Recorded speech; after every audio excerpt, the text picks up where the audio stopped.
ಎಲ್ರಿಗೂ ನಮಸ್ಕಾರ ಸ್ನೇಹಿತರೆ, ಎಲ್ಲರೂ ಹೇಗಿದ್ದೀರಾ? ನಾನು ನಿಮ್ಮ ಅಭಿಷೇಕ್. ಎಲ್ರಿಗೂ ಬೆಳೆಯುವ ಸಿರಿ ಯೂಟ್ಯೂಬ್ ಚಾನಲ್ಗೆ ತಮ್ಮೆಲ್ಲರಿಗೂ ಆತ್ಮೀಯವಾದಂತಹ ಸ್ವಾಗತವನ್ನು ಕೋರ್ತಿದ್ದೇನೆ. ಸ್ನೇಹಿತರೆ, ಯಾರಾದರೂ ಮೊದಲ ಬಾರಿಗೆ ನನ್ನ ವಿಡಿಯೋವನ್ನು ವೀಕ್ಷಣೆ ಮಾಡ್ತಾಯಿದ್ರೆ ದಯವಿಟ್ಟು ಸಬ್ಸ್ಕ್ರೈಬ್ ಮಾಡಿ. ಈಗಾಗಲೇ ನನ್ನ ವಿಡಿಯೋವನ್ನು ನೋಡಿದರೂ ಸಬ್ಸ್ಕ್ರೈಬ್ ಮಾಡಿಲ್ಲ ಅಂತ ಅಂದರೂ ಸಹ ದಯವಿಟ್ಟು ಸಬ್ಸ್ಕ್ರೈಬ್ ಮಾಡಿ ಅಂಥೇಳಿ ತಮ್ಮಲ್ಲಿ ವಿನಂತಿಸ್ಕೊಳ್ತೇನೆ. ಸ್ನೇಹಿತರೆ, ಈ ದಿನದ ತರಗತಿಯ ವಿಷಯ ಸಂಧಿಗಳು ಭಾಗ 1. ಈ ಸಂಧಿಗಳು ಭಾಗ 1 ಈ ತರಗತಿಯಲ್ಲಿ ಸಂಧಿಯ ಅರ್ಥ, ಸಂಧಿಯ ವಿಧಗಳು ಹಾಗೂ ವಿಗ್ರಹ ವಾಕ್ಯ ಅಂತ ಅಂದರೆ ಏನು, ಈ 3 ಪ್ರಮುಖ ವಿಷಯಗಳ ಬಗ್ಗೆ ಇಂದಿನ ತರಗತಿಯಲ್ಲಿ ನಾವು ಚರ್ಚೆ ಮಾಡ್ತಿದ್ದೇವೆ.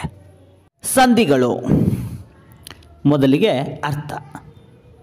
ಸಂಧಿ ಎಂದರೆ ಕೂಡುವಿಕೆ ಎಂದರ್ಥ. ಉಚ್ಚರಿಸಲು ಕಾಲ ವಿಳಂಬವಿಲ್ಲದಂತೆ 2 ಅಕ್ಷರಗಳು ಕೂಡುವುದಕ್ಕೆ ಸಂಧಿ ಅಂಥೇಳಿ ಹೇಳ್ತಾರೆ. ಮತ್ತೊಮ್ಮೆ ಹೇಳ್ತೇನೆ, ಸಂಧಿ ಎಂದರೆ ಕೂಡುವಿಕೆ ಎಂದರ್ಥ. ಉಚ್ಚರಿಸಲು ಕಾಲ ವಿಳಂಬವಿಲ್ಲದಂತೆ 2 ಅಕ್ಷರಗಳು ಕೂಡುವುದಕ್ಕೆ ಸಂಧಿ ಅಂಥೇಳಿ ಕರೀತಕ್ಕಂಥದ್ದನ್ನ ನಾವು ಕಾಣಬಹುದು. ಇನ್ನು ಈ ಸಂಧಿನಲ್ಲಿ ಸ್ವರದ ಮುಂದೆ ಸ್ವರ ಬಂದು ಸಂಧಿಯಾದರೆ ಸ್ವರ ಸಂಧಿ ಅಂಥೇಳಿ ಹೇಳ್ತಕ್ಕಂಥದ್ದು. ಸ್ವರದ ಮುಂದೆ ಸ್ವರ ಬಂದು ಸಂಧಿಯಾದರೆ ಸ್ವರ ಸಂಧಿ ಅಂಥೇಳಿ ಹೇಳ್ತೇವೆ. ಅಂದರೆ 13 ಸ್ವರಗಳ ಮುಂದೆ 13 ಸ್ವರಗಳೇ ಬಂದು ಏನಾದ್ರೂ ಸಂಧಿ ಆದರೆ, ಅಂದರೆ ಪೂರ್ವಪದ ಮತ್ತು ಉತ್ತರ ಪದಗಳಲ್ಲಿ ಸಂಧಿ ಆದರೆ ಅದನ್ನು ಸ್ವರ ಸಂಧಿ ಅಂಥೇಳಿ ಹೇಳ್ತೇವೆ. ಅದೇ ರೀತಿಯಲ್ಲಿ ಸ್ವರದ ಮುಂದೆ ವ್ಯಂಜನ ಬಂದು ಅಥವಾ ವ್ಯಂಜನದ ಮುಂದೆ ವ್ಯಂಜನ ಬಂದು ಸಂಧಿ ಆದರೆ ಅದನ್ನು ವ್ಯಂಜನ ಸಂಧಿ. ಮತ್ತೊಮ್ಮೆ ಹೇಳ್ತೀನಿ ನೋಡಿ, ಗೊಂದಲಕ್ಕೆ ಒಳಗಾಗಬೇಡಿ. ಸ್ವರದ ಮುಂದೆ ವ್ಯಂಜನ ಬಂದು ಅಥವಾ ವ್ಯಂಜನದ ಮುಂದೆ ವ್ಯಂಜನ ಬಂದು ಸಂಧಿಯಾದರೆ ವ್ಯಂಜನ ಸಂಧಿ ಎನ್ನುತ್ತಾರೆ. ಇನ್ನು ಈ ಸಂಧಿ ಪದವನ್ನು ಬಿಡಿಸಿ ಬರೆದಾಗ ಮೊದಲ ಪದವನ್ನು ಪೂರ್ವ ಪದ ಎಂದು, ನಂತರದ ಪದವನ್ನು ಉತ್ತರ ಪದ ಎಂದು ಮತ್ತು ಪೂರ್ಣ ಪದವನ್ನು ಸಮಸ್ತ ಪದವೆಂದು ಕರೀತಕ್ಕಂಥದ್ದು.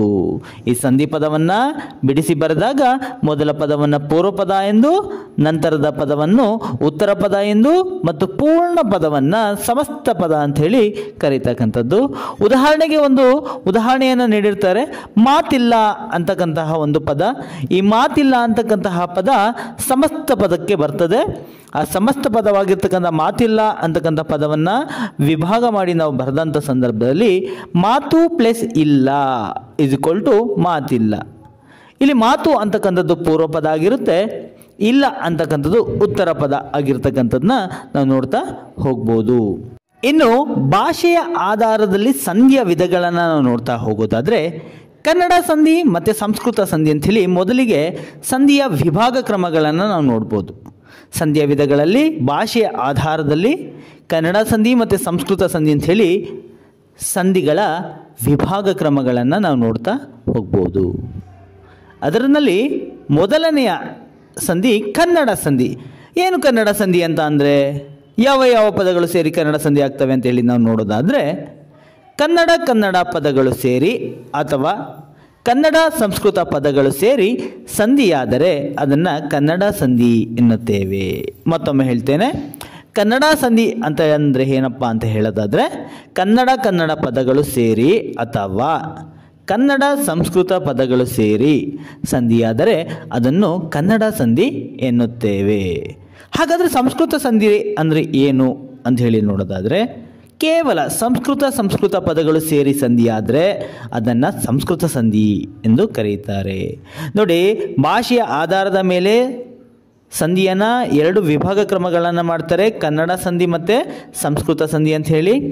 ಕನ್ನಡ ಸಂಧಿ ಆಗಬೇಕು ಅಂತ ಹೇಳೋದಾದರೆ ಕನ್ನಡ ಪದಗಳು ಅಥವಾ ಕನ್ನಡ ಸಂಸ್ಕೃತ ಪದಗಳು ಸೇರಿ ಸಂಧಿ ಆದರೆ ಅದನ್ನು ಕನ್ನಡ ಸಂಧಿ. ಸಂಸ್ಕೃತ ಪದಗಳಿಂದನೇ ಆ ಸಂಧಿ ಉಂಟಾಗಿದ್ರೆ ಅದನ್ನು ಸಂಸ್ಕೃತ ಸಂಧಿ ಅಂಥೇಳಿ ಕರೀತಕ್ಕಂಥದ್ದನ್ನ ನಾವು ನೋಡ್ಬೋದು. ಇನ್ನು ಮುಂದುವರೆದು ನೋಡೋದಾದರೆ ವಿಗ್ರಹ ವಾಕ್ಯ. ನಾನು ಈಗಾಗಲೇ ತಿಳಿಸಿರೋ ಹಾಗೆ ಸಂಧಿ ಪದಗಳನ್ನು ಬಿಡಿಸಿ ಬರೆಯುವುದನ್ನು ವಿಗ್ರಹ ವಾಕ್ಯ ಅಂತೇಳಿ ಕರೀತಕ್ಕಂಥದ್ದು. ಅಂದರೆ ವಿಗ್ರಹ ವಾಕ್ಯ ಅಂತ ಅಂದರೆ ಏನು ಅಂತ ಹೇಳೋದಾದರೆ ಸಂಧಿ ಪದಗಳನ್ನು ಬಿಡಿಸಿ ಬರೆಯೋದಕ್ಕೆ ವಿಗ್ರಹ ವಾಕ್ಯ ಅಂತೇಳಿ ಕರಿತೇವೆ. ಮಾತಿಲ್ಲ ಅಂತಕ್ಕಂಥದ್ದನ್ನ ಮಾತು ಪ್ಲಸ್ ಇಲ್ಲ ಅಂತ ಹೇಳಿ ಬಿಡಿಸಿ ಬರೆದಿದ್ವಿ, ಅದನ್ನು ವಿಗ್ರಹ ವಾಕ್ಯ ಅಂತೇಳಿ ನಾವು ಹೇಳ್ಬೋದು. ಇದರಲ್ಲಿ ಮೊದಲನೆಯದು ಪೂರ್ವಪದ, ನಂತರದ್ದು ಉತ್ತರ ಪದ. ಪೂರ್ವಪದ ಪ್ಲಸ್ ಉತ್ತರ ಪದ ಇಸ್ ಈಕ್ವಲ್ ಟು ಸಂಧಿಪದ ಅಥವಾ ಸಮಸ್ತ ಪದ ಅಂಥೇಳಿ ಗುರುತಿಸ್ಬೋದು. ಸಂಧಿಕ್ರಿಯೆ ಈ ಪೂರ್ವ ಪದದ ಕೊನೆಯ ಅಕ್ಷರ ಹಾಗೂ ಉತ್ತರ ಪದದ ಮೊದಲ ಅಕ್ಷರದ ನಡುವೆ ನಡೀತಕ್ಕಂಥದ್ದನ್ನ ನಾವು ಕಾಣ್ಬೋದಾಗಿದೆ. ಸಂಧಿಕ್ರಿಯೆ ಈ ಪೂರ್ವ ಪದದ ಕೊನೆಯ ಅಕ್ಷರ ಹಾಗೂ ಉತ್ತರ ಪದದ ಮೊದಲ ಅಕ್ಷರದ ನಡುವೆ ನಡೆಯತಕ್ಕಂಥದ್ದನ್ನ ನಾವು ನೋಡ್ತಾ ಹೋಗ್ಬೋದಾಗಿದೆ. ಸ್ನೇಹಿತರೆ, ಇಂದಿನ ತರಗತಿಯಲ್ಲಿ ಸಂಧಿಗಳು ಅಂತ ಅಂದರೆ ಏನು, ಹಾಗೂ ಸಂಧಿಗಳ ವಿಧಗಳು ಯಾವ್ಯಾವುದು, ಹಾಗೂ ವಿಗ್ರಹ ವಾಕ್ಯ ಅಂತ ಅಂದರೆ ಏನು ಅಂತ ಹೇಳಿ ತಿಳ್ಕೊಂಡಿದ್ದೇವೆ.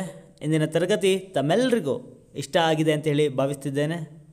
ಹಾಗೆ ಇಂದಿನ ತರಗತಿ ತಮ್ಮೆಲ್ಲರಿಗೂ ಇಷ್ಟವಾಗಿದ್ದರೆ ದಯವಿಟ್ಟು ಒಂದು ಲೈಕನ್ನು ಕೊಡಿ.